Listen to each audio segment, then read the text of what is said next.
Nakakadiri naman yung sinabi mo na nakakapanghinayang kasi 22 classroom lang ang naipagawa for this year. My God! Nakakadiri. Can you imagine? For this year, 2025, 22 classroom lang ang naipagawa ng administrasyon ni Bangag.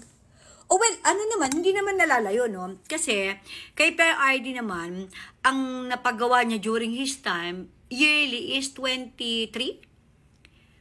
Kay Bangag, 22, di ba? Kay PRRD naman, 23. 23,000 lang naman. Una, classroom. Sipin mo, 160,000 ang kulang natin na classroom. Paano nangyari yun? Basta't pinabayaan na lang. Merong classroom kaming nakikita, Marcos type pa. Tinayo mga 1970. Dapat yung mga classroom na yun, 20, 30 years lamang ang lifetime. Ang lifetime, dapat ayusin yan after.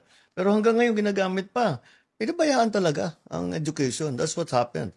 There was no effort to help the education.